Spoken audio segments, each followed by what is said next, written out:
west coast of Africa, looking today much as it did 100 years ago. At that time, the old evils of the slave trade had become a distant, though disgraceful, memory. But there now opened a new chapter of confrontation along these tropical shores. In past years, Europeans had come here for profitable business. Now they wanted more, much more. Old trading posts like this one had long been the scene of a partnership between maritime traders from Europe and local Africans.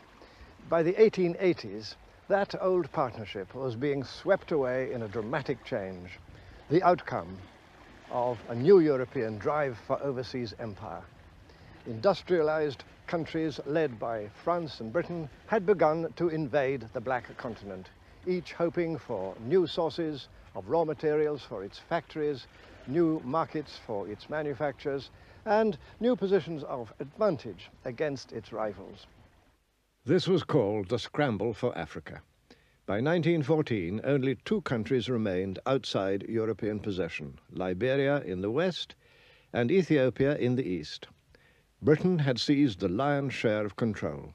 Egypt and the Sudan in the north, the immense wealth of South Africa, valuable colonies like Rhodesia and Kenya, and richly populated territories such as Nigeria and the Gold Coast. France had invaded Algeria in the 1830s. Now, after new wars of conquest, she added more colonies to her empire south of the Sahara, including the island of Madagascar. Little Portugal carved out two vast colonies, Angola and Mozambique, while Imperial Germany took the Cameroons and southwest Africa, and on the east coast, Tanganyika. The vast Congo basin fell to King Leopold of the Belgians. Italy and Spain completed the enclosure. The fate of the continent was utterly changed. Between the colonizing powers themselves, the carve-up was peaceful, but their rivalry was intense. In 1884, a Congress of the competing governments met in Berlin to settle their disputes. Germany's Iron Chancellor Bismarck was there. And active behind the scenes was the ambitious Belgian king. He spoke for them all when he said, "I am determined to get my share of this magnificent African cake."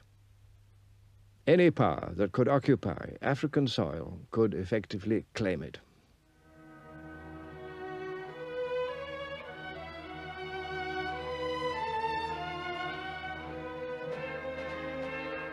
Now the task was to stake out frontiers in utterly uncharted land. Said the French Prime Minister, "We have embarked on a gigantic steeplechase into the unknown." The British Prime Minister Lord Salisbury was to say of this period, "We've been engaged in drawing lines on maps where no man's foot has ever trod. We've been giving away mountains and rivers and lakes to each other, only hindered by the small impediment that we never knew exactly where we were."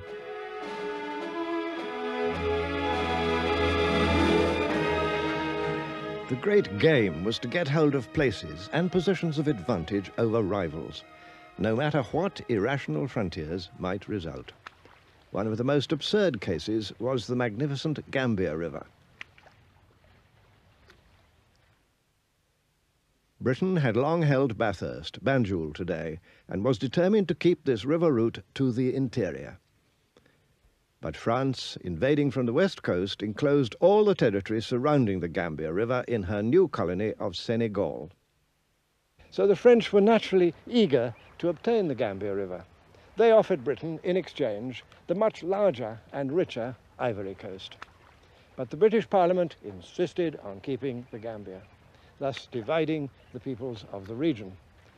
And the result was, and is, a country that is 300 miles long, but never more than 30 miles wide.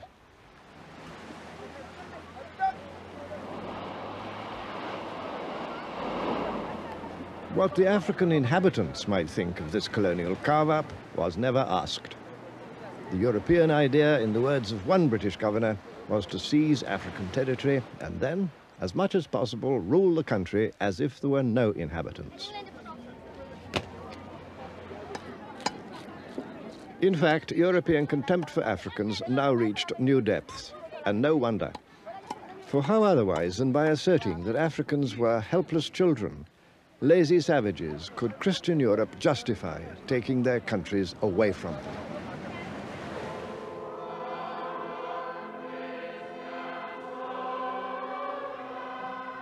The helpless children, meanwhile, sang their own version of a famous hymn. Onward, Christian soldiers, into heathen lands, prayer books in your pockets, rifles in your hands. Take the happy tidings where trade can be done. Spread the peaceful gospel with the Gatling gun. The European invasions were widely resisted. Conquest was never easy. And sometimes, as these old drawings and photographs testify, conquest led to a ruthless killing that later generations would prefer to forget.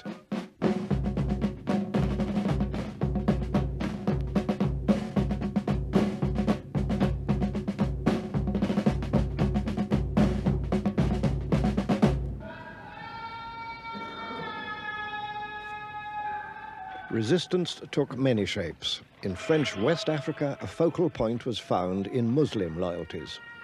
Many heroes, still unforgotten, came on that scene. Some, like the Senegalese religious leader Ahmadou Bamba, offered the way of peace, but were still sent into exile.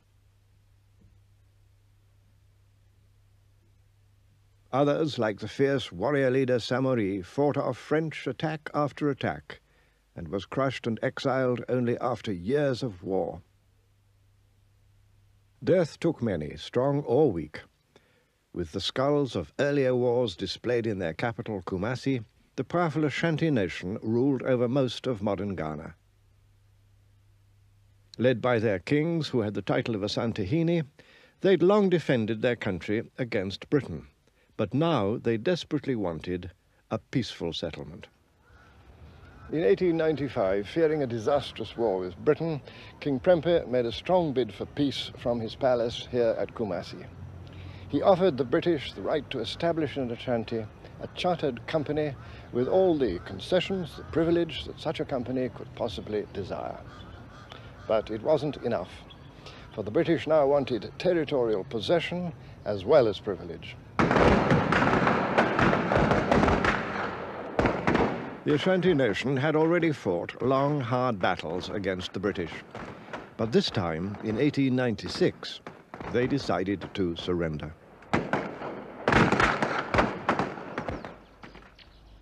In a ceremony of deliberate humiliation, the king was made to kiss the British commander's boot and then sent into exile. But it wasn't the end of the story. The British now blundered. A new British governor, Sir Frederick Hodgson, decided that he had to get possession of the sacred golden stool, symbol of the Ashanti nation's soul. Arriving at the British fort here in Kumasi, he ordered the assembled chiefs to hand the stool over. Worse still, he demanded the right to sit on it, something that no person had ever been allowed to do, not even the king himself.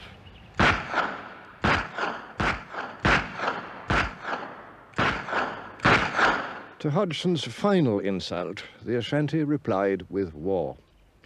This little fort at Kumasi is what the British had built, just in case, and now they sorely needed it. The few dozen British inmates of the fort were besieged for months and had to eat rats to stay alive.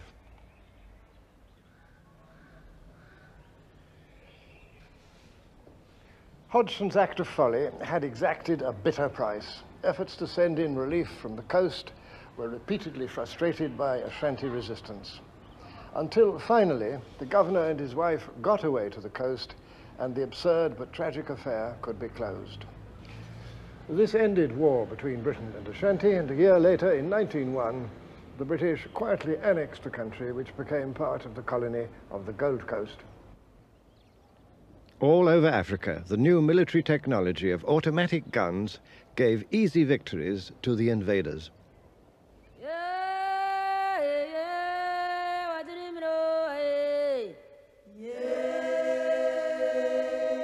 Countless resistors died, many thousands at the single battle of Omdurman in Britain's conquest of the Sudan.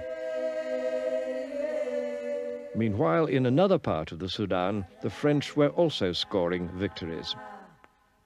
For the most part, public opinion rejoiced. For were these not victories over an inferior species, a kind of joke humanity? There were some critics, but not many, and their voice was ignored or silenced. What really mattered was to do down one's European rivals. If you were British, to get the better of the French in West Africa or of the Germans in East Africa. While orphans, like little Uganda, were left on the protective doorstep of Father John Bull.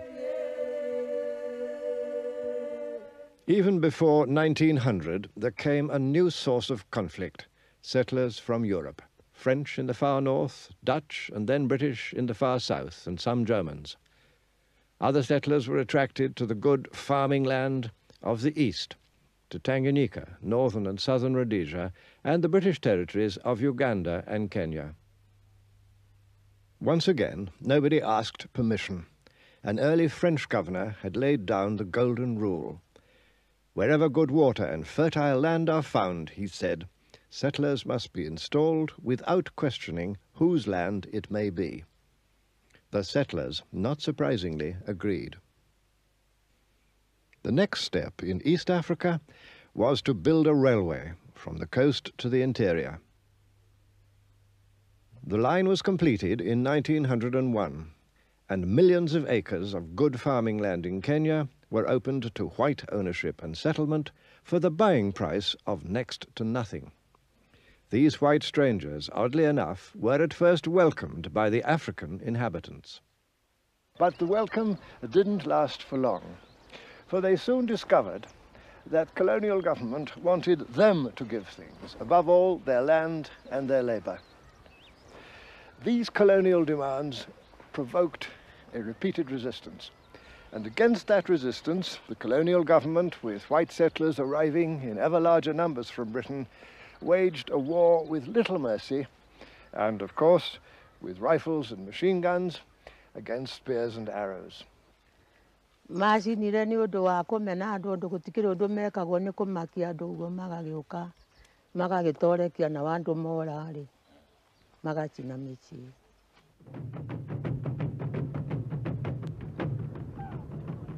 This beating down of a sometimes violent and desperate African protest was called pacification, or less politely, hammering. A British officer then fighting in Kenya kept a sadly instructive diary. Marched into Fort Hall, and the expedition comes to an end. To my mind, the people of the Embu have not been sufficiently hammered, and I should like to go back at once and have another go at them. During the first phase of our expedition against the Irieni, we killed 797 niggers, and during the second phase against the Embu, we killed about 250. There was, in fact, much more of the same thing. In a sixth campaign against the Kenya Nandi, for example, British troops reported killing 1,117 people, besides seizing all their livestock. In 1906, a junior British minister in London cabled this protest: "Surely it cannot be necessary to go on killing these defenseless people on such an enormous scale."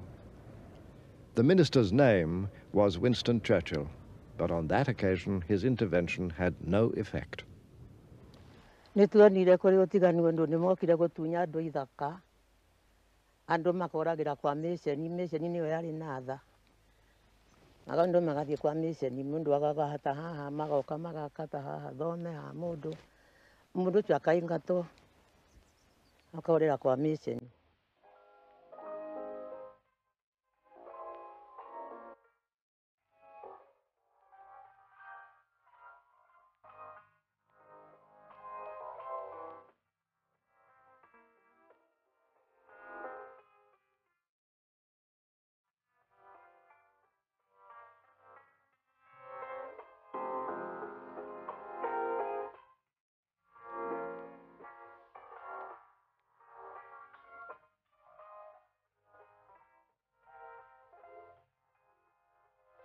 Maga kakithaka makairi gari gukwarwo mata na kuu makairi gakiuge gatuika ni kia muthungu umwe aria mari kuo makaingatwo makorira kwa mission.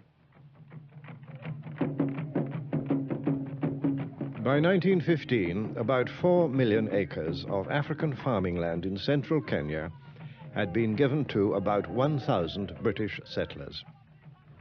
By the 1920s, about half of the able-bodied men of Kenya's two largest farming peoples, the Kikuyu and the Luo, were working as laborers for British newcomers. How was that done? The answer, once again, was something new in Kenya: taxation. To cultivate these splendid acres, it was necessary to make Africans pay taxes in cash. Having no money economy of their own, Africans could pay tax in cash only if they went to work for a European wage. An old Maasai recalls those early days.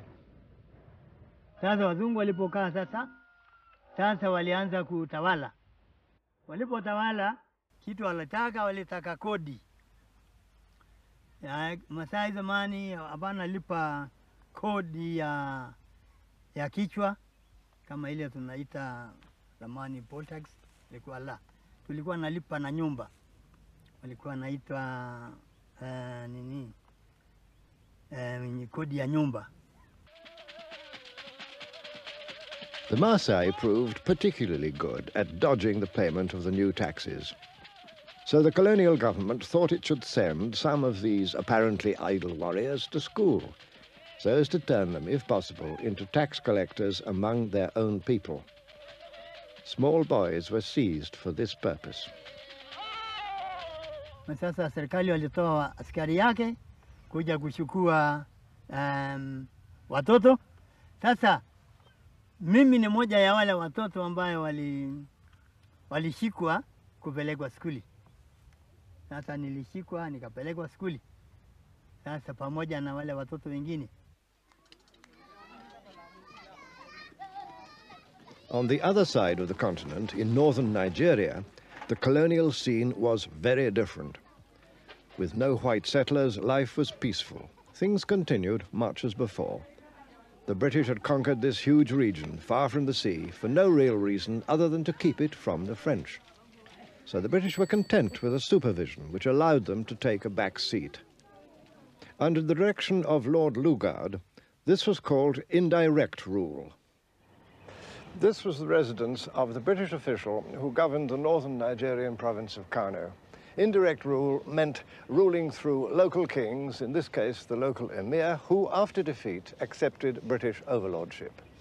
On condition that nothing was done to modernize or democratize the conquered system, indirect rule was cheap and highly effective.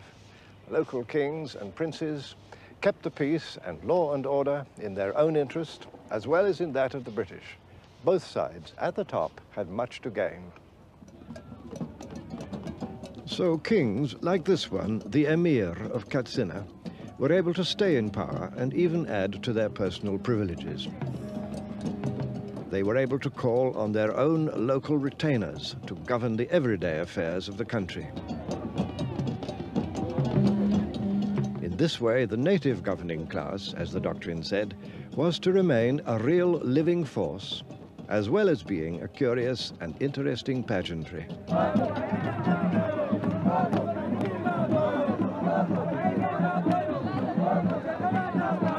The ceremonies are the same as 1,000 years ago. There were kings in northern Nigeria when Richard Lionheart set out on crusade. Today, he and all the emirs of northern Nigeria play their part as subjects of the King of England. But their subjects still show their loyalty as in the days when Katsina was warring with her neighbors.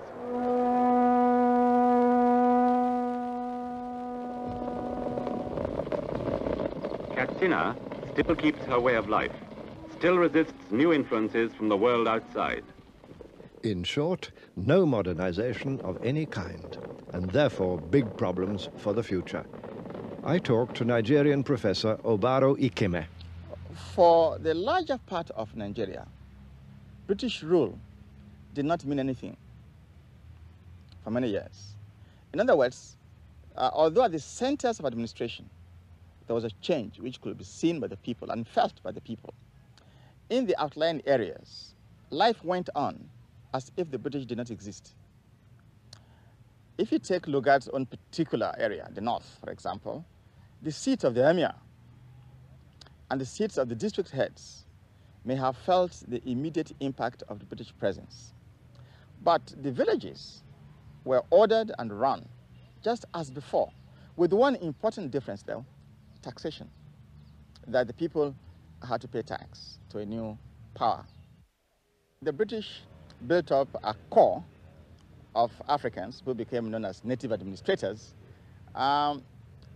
developed some commitment to the system. The salaries were comfortable. They had power, which they used to enrich themselves at the expense of their followers and their subjects. Consequently, the British were able to succeed largely by developing a core of people who became partners with them. British officers headed by a resident are there in every emirate to advise and assist the emir and his ministers in their day-to-day work. And each month, the resident presides at a full meeting with the emir's council. There may be word from Nigeria's governor in Lagos, or from the colonial office in London, or the council may discuss the repatriation of pilgrims from Mecca. The dignity of the past, the traditions of Katsina are present in the council chamber. Here, once more, this time behind polite words, was the essence of colonial paternalism.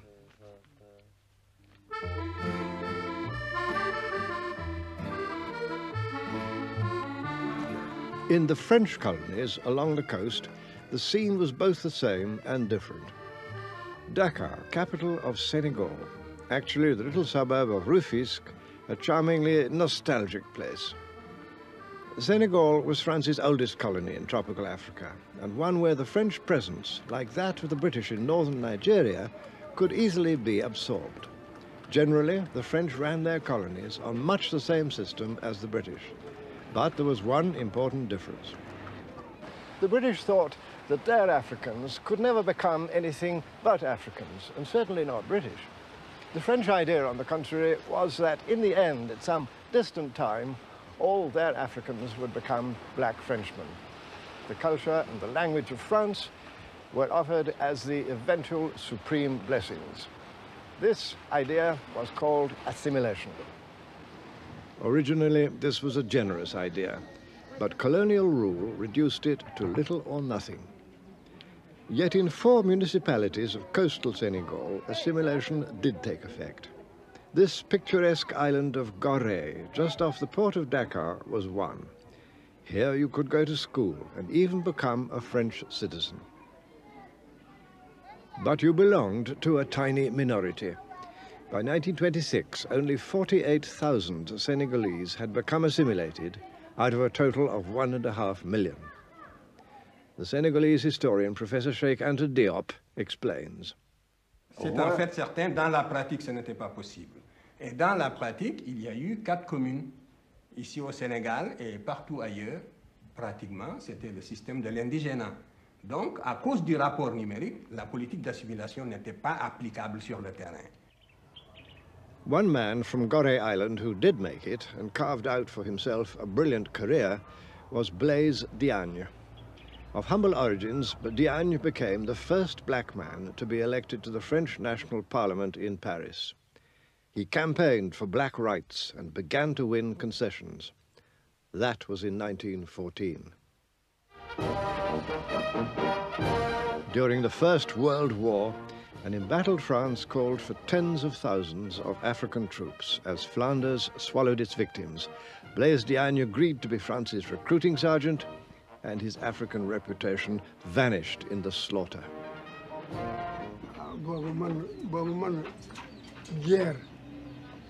Guerre. Kule force do dem ci guerre. Kule force do dem ci guerre. Dañu ma force. Dañu forcé jëlé ma ci suma loxinde ak suma papa yobuma. Awma ci sañ bañ. Awma ci sañ bañ. Mo tax ma dem. Xam nga ku la bëgg yóbbu ci guerre du la neex gannaaw xamuloo ko du la neex.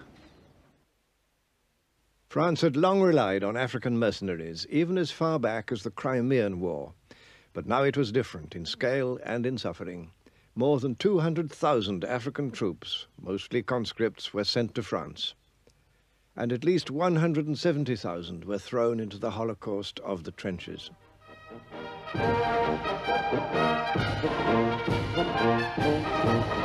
Thousands never came home. Others returned with an experience that survivors have still not forgotten. xeex nañu ak Allemagne yi rey nañu leen ñi la ñuy dog seen baat ñoom dog suñu baat ñi la ñuy dog seen ndox ñu dog seen ndox ñi lañ jël di ñëw nekk gumbo ñi la dal di ñëw nekkul dara nekkuñu dara ah waaw lox ci ma loxo bi ci la bokk ci la dog benn bala ngi ni bu génn si fii mu ngi ni le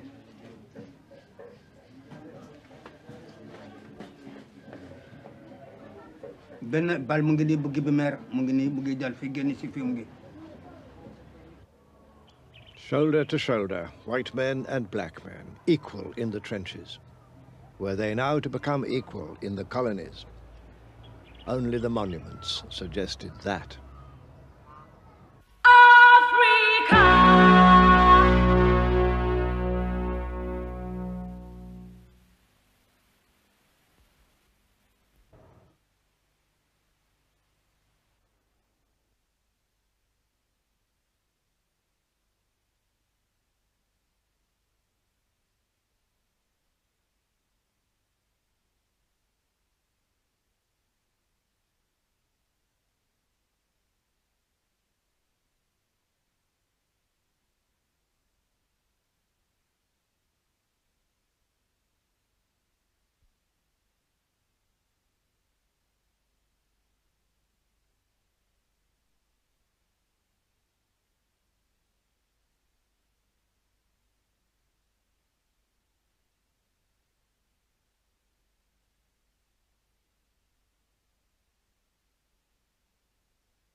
With the coming of peace in 1918, the victorious colonial systems looked more strongly entrenched than ever before, though military rule now gave way to civilian government. This led to a far more thorough system of tax collection to pay for the government. The linchpin of the British system was the district officer. That's where I come in. I'm the district officer in this particular area. The Native Authority Treasurer sends his figures to me for checking against last year's figures. When it's decided what the tax is to be this year, I go off to tell the chiefs and people what they're to pay and why. That's my wife. I spend so much time doing the rounds that if she didn't come, we wouldn't see much of each other. We take our beds and everything else, as the rest houses where we spend the nights have no furniture. You know, we are very ordinary people, but the pagans still find us a bit of a puzzle with our fuss and bother. That's the local chief. We ask news of the crops and the children.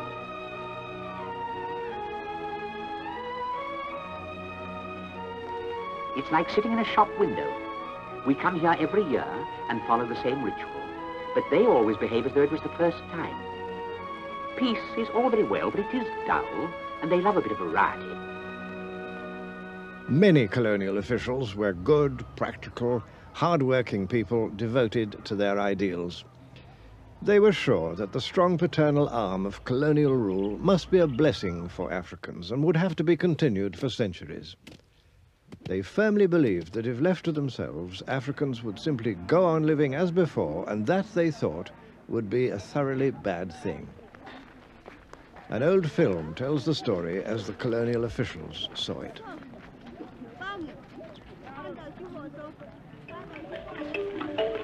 This simple life under the hot African sky was once a life of fear and uncertainty. British rule has brought peace. The enterprise of European officials and settlers and of Indian traders has opened up the country. But there is still a long battle to be fought with ignorance, poverty, and disease. In these lands, where there are so many changes to be made, much can be achieved by money and the initiative of the white man. In the more favoured colonies, those were the hopes of the 1920s, and in some respects they were fulfilled. There came the founding of the first modern hospitals, veterinary services, and other benefits of Western life. But all the money to pay for these good things had to come from Africans. So there now began a drive for the export of crops to yield cash. The cash crop era got into its stride. Groundnuts, as here in Senegal, were a crop that brought cash to farmers and to colonial purchasing companies.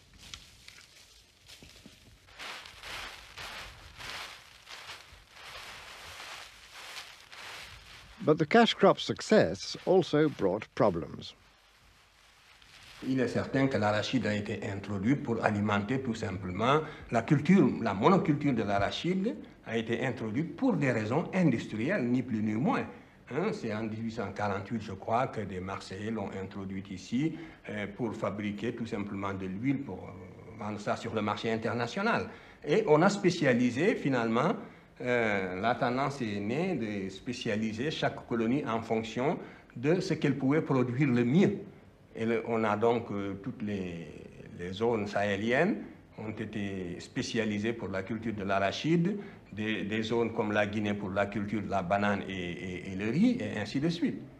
Mais ça, c'était en fonction, non pas des intérêts locaux des indigènes, de ceux qui habitaient ces terres-là, mais en fonction des besoins en matières premières des usines qui tournaient à Marseille, à Bordeaux et en Europe d'une façon générale. So long as their crops were bought, African growers could be reasonably content. But in 1929, there began the huge and long disaster of the World Depression, and prices collapsed. Food production for local people, already badly hit because of land taken for cash crops, became a subject of major crisis. What was true of the French Empire was just as true of all the others. Here in the Gold Coast, the big cash crop was cocoa, providing the bulk of the colony's exports. The crop was grown and harvested entirely by African farmers who had to sell it to British and other foreign buying companies. These companies banded together so as to pay the farmers an artificially low price. The farmers of Ghana, then the Gold Coast, nonetheless worked so well that they became the world's biggest producers of cocoa, and so of chocolate, which Africans didn't eat. But the gains were far from equally shared. The Ghanaian historian, Professor Ado Boahen. There's no doubt at all that the farmers were being cheated. The prices that were being paid for the cocoa bore no relationship to the prices that they had to pay for the imported goods. We had no say in the pricing of our own commodities. We had no say in what we paid for what was imported. This was, in fact, one of the greatest indictments against the colonial economic policies, the fact that so much emphasis was placed on a single cash crop. And we had to import rice, we had to import oil, palm oil, and so on, to feed ourselves, because so much emphasis and so much attention was paid to this single cash crop cocoa. The colonial governments were just concerned with obtaining raw materials to feed their factories abroad. The raw materials were produced by the skill and enterprise of hard-working African men and women. Yet the advertisements in Europe, deeply racist by this time, presented an insultingly different picture. At the same time, African businessmen found that the trading positions they had established in earlier times were now swept away. There's no doubt at all that before the colonial period, Africans were playing a far more important and dominant role in the economy than during the colonial period. There were many of them running their own import-export businesses. In the 1920s and 1930s, all these African merchant princes virtually disappeared from the field because the dice was so much loaded against them as a result of the colonial system. The banks were discriminating against them in the granting of loans. The expatriate firms, and particularly the Syrian and Lebanese firms, were undercutting them, and they just could not stand the challenge. And therefore, many of them simply ran out of business. And the children of these great merchant princes now became the employees of the great African capitalist companies like UAC, UTC, SUA, and so on. Colonial trading companies, British, French, Belgian, Portuguese, monopolized wholesale business with the full backing of their colonial governments. What King Leopold had called this magnificent African cake was beginning to yield its riches. Often those were painful days, but they have to be recalled by anyone who wishes to understand the problems of Africa now. The turmoil of today in the Congo or Zaire has its roots in the infamous Congo Free State of King Leopold. Here the emphasis was on the growing of rubber, and the methods used to extract it were no better than a reign of terror. Local people were forced to collect rubber under the most cruel conditions, as these old photographs show. If the rubber they collected was poor or small in quantity, men, and sometimes women too, could expect to lose a hand or foot in punishment. Terrible things were done. An official British fact-finding commission reported. The daily agony of an entire people unrolled itself in all its repulsive, terrifying details. Public opinion in Europe grew horrified. Gradually, the agonies were reduced. Yet huge damage had been done, moral as well as physical, and was going to cast a dark and violent shadow over the future of the Congo.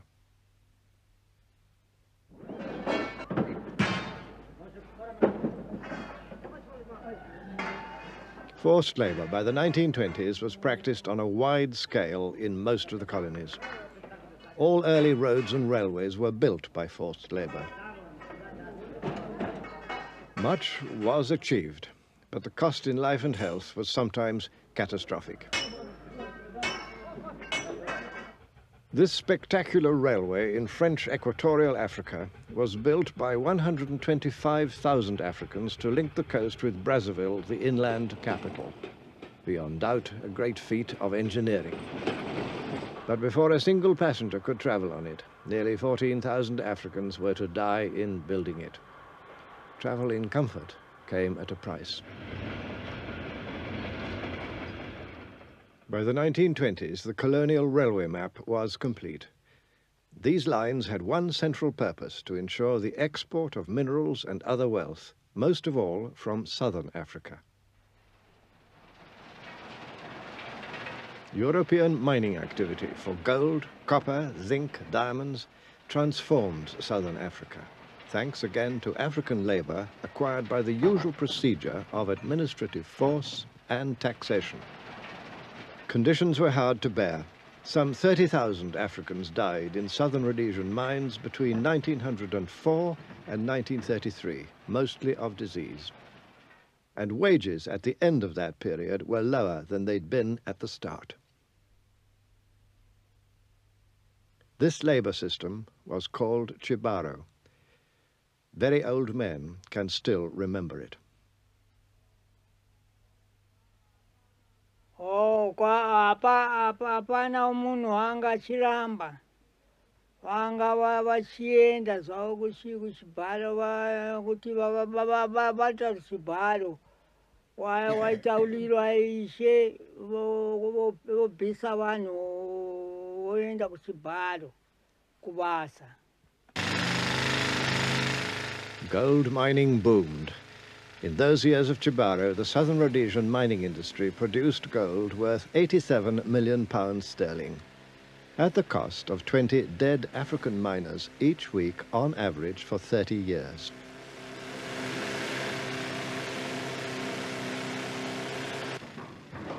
Just as in the bigger mines of South Africa, living conditions for miners were appalling. Safety provisions were primitive. Discipline was often brutal. Healthcare almost non-existent. Prison labor was used whenever available, and that was often. And child labor too. Takamboenda achiri wakomana so taenda kuchibharo kwanzi kunodikanwa vanhu kubasa. After 1930, the whole labor system in large regions had come to depend on people having to abandon their villages and go far away to work in colonial mines or on plantations. This was called migrant labor, a huge upheaval which soon began to destroy the old stabilities of rural Africa. An official British committee in 1935 reported that the old order of society was being completely undermined by migrant labor. The years ahead were going to confirm it.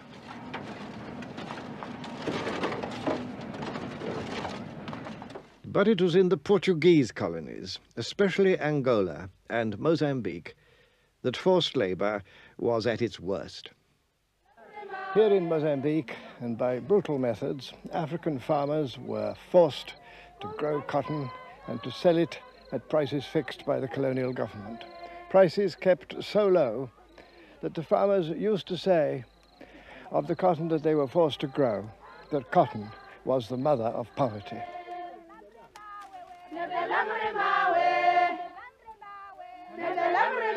The raw cotton was sent to textile factories in Portugal and returned in the form of shirts for Africans to buy.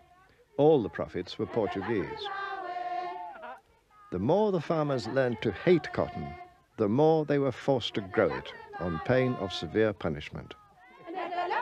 Senzaku lisindzisa tiko hinkwaro akuvari byala thonji atiko hila lingasungula kushaniseka hakona avakapataji avafamba amintini nemasin'wini loku bile dina vakhumuka avalandziwa vayatekiwa vabiwa hi tintshilani vaya masin'wini na vangadlanga yexitadori vatanikhoma sinajela akuwena uwena xitadori wa ku byetelaka vanhu va ha ri makwati thonji na hi ku ba siniyala sinikangatela vanhu ba xipakani va ba xipakani xa unharhu ni ku swa ringana si va jele 15 days jele.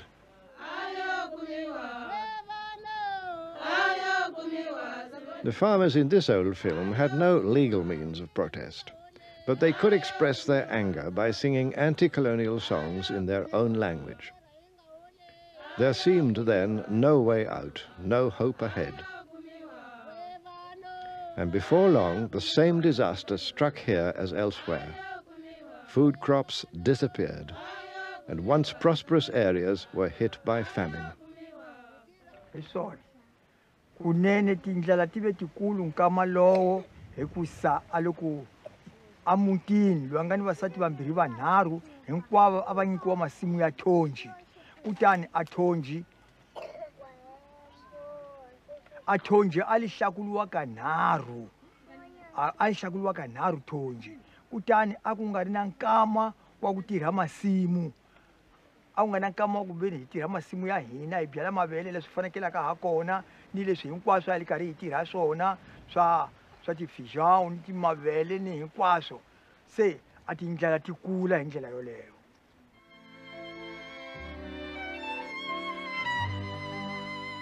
In spite of African suffering, settlers arrived in growing numbers. Some were political exiles from the Portuguese dictatorship. Many were poor people hoping for a better life. Sent out to be farmers, most preferred the easier life of the towns. They opened shops and businesses and aimed at the success which had eluded them at home. This actually suited the official colonial doctrine. The Portuguese dictator Marcelo Caetano laid it down in plain words. The blacks are to be organized and enclosed, he said, in an economy directed by whites.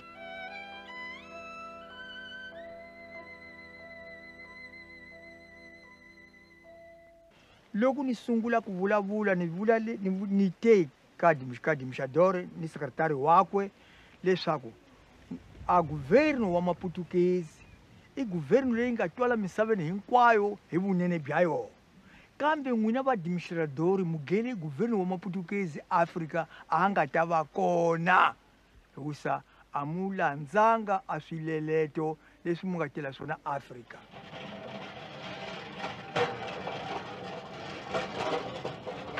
Mass resistance was to develop later, but already even the poorest and least educated Africans could see that colonial rule had much more to take than to give.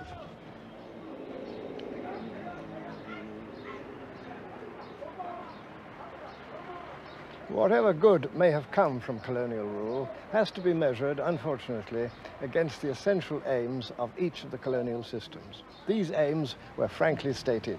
They were to extract wealth. We've looked at some of the ways in which wealth was extracted, by the use of forced or cheap labor, by the seizure of land, by the incessant pressure on growing crops for export rather than crops for local food needs, and always by the deliberate treatment of Africans as inferior beings. Whatever appearances might suggest, Africans in fact were no longer prepared to accept their permanently inferior status. All over the continent, the first signs of a new political dissent had already begun to appear. In the 1920s, for example, with the protest action of Harry Thuku in Kenya, at the same time with Casely Hayford and his companions in British West Africa. And perhaps above all with Herbert Macaulay, often called the father of Nigerian nationalism. But their demands were small. Some of these early nationalists were completely taken in by the British system. They thought it was a good thing, and that we should become part of that good thing. And their real pressure was for the British to become a bit more liberal. During the 1930s, and notably with the rise to prominence of the fiery but very effective Nigerian nationalist Nnamdi Azikiwe, much stronger and more far-reaching demands began to be made.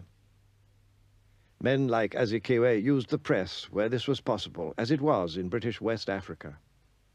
They now sought a mass audience. Politics moved out of polite drawing rooms into the clamour of the streets. So the resistance movement took many forms, and it was not confined only to the elite, as some people tend to think. In fact, it was also evident in the rural areas and even among the ordinary farmers and the ordinary workers. One form of mass resistance took shape in a big cocoa hold-up in the Gold Coast when farmers demanded fairer prices. Once again, the press could be used to good effect. But unfortunately, in the 1930s, there was never any coordination between the protests of the rural folk and the farmers and the protests being organized by the elite. And this is why the resistance movement was not very successful. But now in 1935 came a new and savage challenge to African hopes of progress. Another colonial invasion, fascist Italy's brutal assault on Ethiopia, then called Abyssinia. No power on earth now seems able to hold up Italy's sweeping advance across Abyssinia's rain-swept mountains. Now Dessie has been captured, and from there a direct road leads to Addis Ababa. So perhaps it's only a question of time as to when the victorious Italian troops will march into the capital, and the emperor will have to sue for peace. With the colonial powers sounding quite pleased about this invasion, Italy's armies pushed on against a far weaker adversary and bombed and shelled their way to success. But Africans were outraged. For the first time, the blacks all over the world, this is not even Africa alone, but the blacks all over the world felt that they have been attacked. You know, Ethiopia and Liberia were the only two countries in Africa that were able to maintain their sovereign existence during the period of the scramble and the occupation of the continent by the imperial powers. And Ethiopia, therefore, became the symbol of hope, not only for Africa, but for all the black peoples all over. Ethiopia was looked upon as the symbol of the revival and the regaining of the independence and sovereignty of Africa. And therefore, when this invasion took place, It meant the complete snuffing out of this last beam of hope. Italy's troops entered Addis Ababa, capital of a now subjected Ethiopia. And still there came no more than verbal protest from outside powers. Yet Ethiopia's defeat, painfully confirmed when her people laid down their arms, sent out a call for action to Africans everywhere. Indeed, for some of us, 1935 now is being considered as the more appropriate date for the beginning of the modern nationalist period of African history, rather than 1939 or even 1945, because we believe that but for the outbreak of the Second World War in 1939, probably the struggle for independence would have begun from 1935 as a result of the indignation, as a result of the anger, as a result of the emotions, as a result of the strong feelings of anti-imperialism that were aroused by the Italian invasion of Ethiopia. Those feelings were aroused above all among the few who could win a modern education at schools like this one, at Achimota in the Gold Coast, where Kwame Nkrumah, future leader of the country's independence movement, had been a student. Young people began to read whatever anti-colonial newspapers they could find. Even in the midst of discouraging years, hope flourished afresh. A new generation of educated Africans, some of them trained here at Achimota, was reaching maturity. And then came the tremendous upheavals of the Second World War, surging with revolutionary force through the entire colonial world. By 1945, as we shall see in our next program, the scene was set for great dramas in a struggle for independence.